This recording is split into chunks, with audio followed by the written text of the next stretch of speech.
आज अदालत ने फिर से 5 दिन की रिमांड स्वीकृत की है। ईडी ने 7 दिन की रिमांड मांगी थी, 5 दिन की रिमांड स्वीकृत की गई है। लेकिन यह पूरा मामला, जैसा हम लोग पहले दिन से कह रहे हैं, राजनीतिक द्वेष के कारण यह पूरा मामला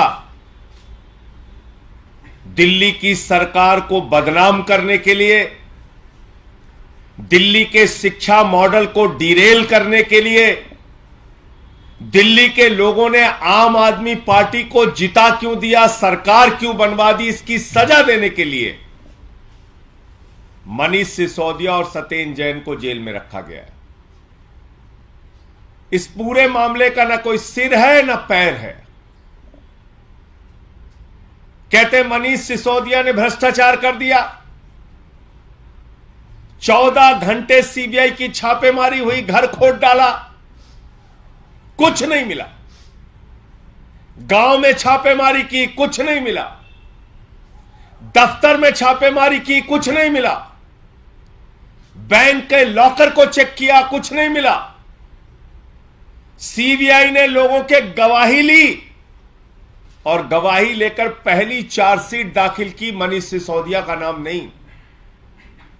सप्लीमेंट्री चार्जशीट, दोबारा चार्जशीट दाखिल की, उसमें भी लोगों के गवाह के आधार पर चार्जशीट दाखिल की गई, उसमें भी मनीष सिसोदिया का नाम नहीं। लेकिन जबरन अपने आका के कहने पर सीबीआई ने मनीष सिसोदिया को गिरफ्तार किया। पहले सीबीआई ने रिमांड ली। सीबीआई की रिमांड जब पूरी हो रही थी तो 10 महीने तक हिंदुस्तान की सबसे तेज तर्रार कही जाने वाली एजेंसी ईडी, उस ईडी बेचारी को कुछ पता नहीं था। बेचारी ईडी इतनी भोली थी, उसको कुछ भी मालूम नहीं था। अचानक रातों रात जब मनीष सिसोदिया की सीबीआई के मामले में जमानत की याचिका की सुनवाई होनी थी, उसके एक दिन पहले ईडी आती है, वो कहती है हमको पूछताछ करनी है, हमें रिमांड दो।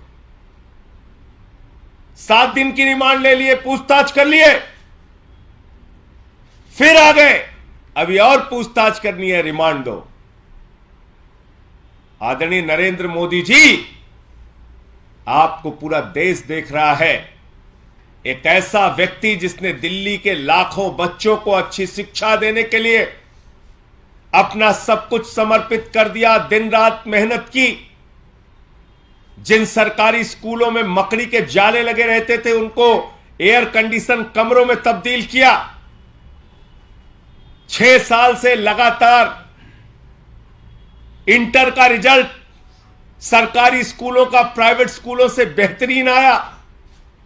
बच्चे आईआईटी में सिलेक्ट हुए। पूरी दुनिया में एक शिक्षा मॉडल को प्रचलित किया। आपने उस मनीष सिसोदिया के साथ आतंकवादियों जैसा व्यवहार किया। यह देश इस बात को भूलेगा नहीं।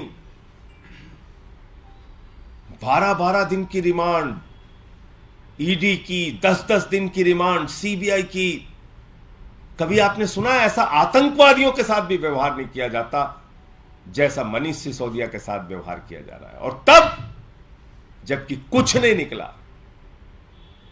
भ्रष्टाचार किए होते तो कुछ तो सोना निकलता, संपत्ति निकलती, पैसा निकलता। कहां चला गया? तो इसलिए मैं यही कहना चाहूंगा भाजपाइयों को कि तुम्हारे अत्याचार को, तुम्हारे जुर्म को, तुम्हारी तानाशाही को, तुम्हारी गुंडागर्दी को, जांच एजेंसियों के दुरुपयोग को सारा देश देख रहा है। और मोदी जी, आपको इस देश की जनता ने देश का प्रधानमंत्री बनाया।